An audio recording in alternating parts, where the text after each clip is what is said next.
Most expensive mega project mistakes in the world, 2021. Here's an inside secret. Well-made structures that are designed spending a huge amount of money on them doesn't just randomly fail or fall apart for no reason. So whenever we hear about factories, bridges, scaffoldings, apartment complexes listing over and collapsing into dust and rubble, the reason behind is either a natural disaster or the result of a human error. There have been great feats of architecture and design in the last quarter century, with structures and building innovations that have stretched our minds and imaginations. But for every yin, there must be a yang, and just as we've seen architectural marvels, so have we seen utter disasters leading to expensive mistakes. Most of these architecture disasters are the results of big business mistakes that often cost billions of dollars and sometimes human lives as well. Here we are back again for you all. Welcome to our channel, Luxuries Daily Input. Today we will discuss most expensive mega project mistakes in the world. Hit the like button and press subscribe so that you keep yourself updated with all our upcoming amazing videos. Citigroup Center. When it comes to skyscrapers, we put a lot of trust in architects. We have to trust that they know what they're doing, and these seemingly impossible buildings are safe to be in and around. It's even harder to trust what used to be known as the Citigroup or Citigroup Center, now 601 Lexington Avenue, whose bottom floors are like floor stilts, holding 50 stories of building above them. It looks like a strong wind would blow the whole structure over, and when the building was constructed in 1977, before some emergency repairs, that was true. The problem was discovered in 1978. The building was unsafe due to an unusual weakness to winds hitting the corners of the building. Even worse, a construction error changed the original design's welded joints to bolted joints, weakening the entire building. A tuned mass damper was the only thing keeping the building intact, and it required electricity to function. If the electricity were to go out, a sufficiently powerful storm could blow the building over. The Ray and Maria Stadia Center. Designed by award-winning architect Frank Gehry, the Ray and Maria Stadia Center was opened in 2004. It houses MIT's Computer Science and Artificial Intelligence Labs, Department of Linguistics and Philosophy, and the Laboratory of Information and Decision Systems. On completion, it was celebrated for its bold, angular design that was said to challenge the laws of physics. In 2007, MIT filed a lawsuit for negligence against Gehry after design flaws and major structural problems were identified. Issues with drainage caused walls to crack, massive icicles hung precariously during winter months, and mold even grew on the exterior walls. Repairs and alteration work cost the school more than $1.5 million. Olympic Stadia in Greece. When the Olympics came home to Greece in 2004, dozens of stadia were built to house various events.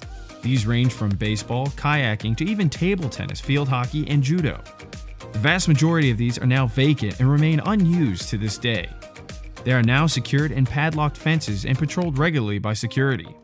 The Olympics cost Athens around $11 billion to host. It has been speculated that this massive investment in now defunct infrastructure was partly responsible for Greece's economic woes. Sampoong department store collapse, South Korea. In 1987, work began on the Sampoong department store in Seoul, South Korea. Originally planned to be an apartment block, the developers changed their mind and decided to build a department store instead, which meant that some support columns had to be left out to make room for escalators. The developers also wanted to add a fifth floor for restaurants. Many building companies refused to make the changes, stating that they were unsafe, but eventually the developer found a company that would build what they wanted. The department store opened in 1990, attracting close to 40,000 visitors a day.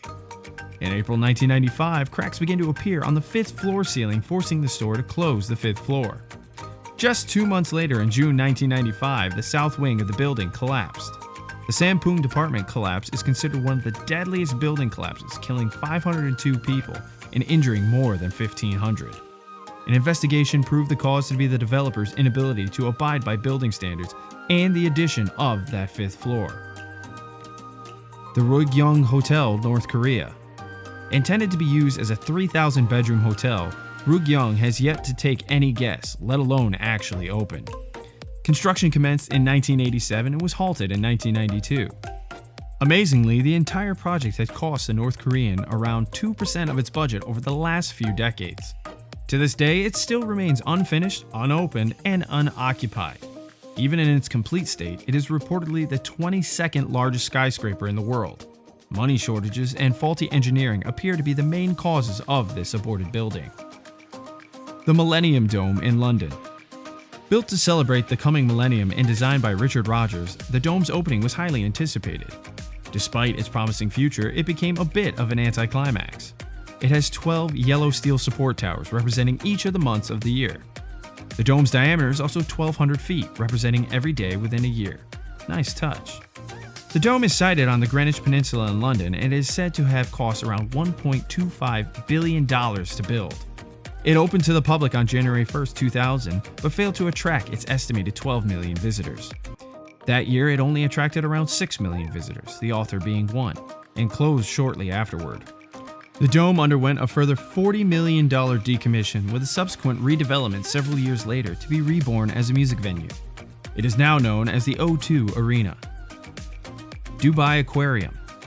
Housing around 400 sharks and stingrays and 33,000 other types of fish, this 2.5 million gallon aquarium is impressive, in scale at least. You'll find the giant fish tank smack bang in the middle of one of the world's largest shopping malls. The mall is part of the $20 million downtown Burj Dubai development. Incredibly, 60,000 tickets were sold in the first 5 days of opening. Within 2 years, however, potential disaster struck. In February of 2010, the central mall needed to be evacuated after water was found gushing out of the tank. 6 divers worked around the clock to repair the leak, and an army of workers mopped the floor. Thankfully, no fish were harmed or divers in the shark-infested tank. The whole debacle was a massive embarrassment for the development. Lotus Riverside Complex. In June of 2009, one of the buildings at the Lotus Riverside Complex, Shanghai, collapsed, killing 1 worker.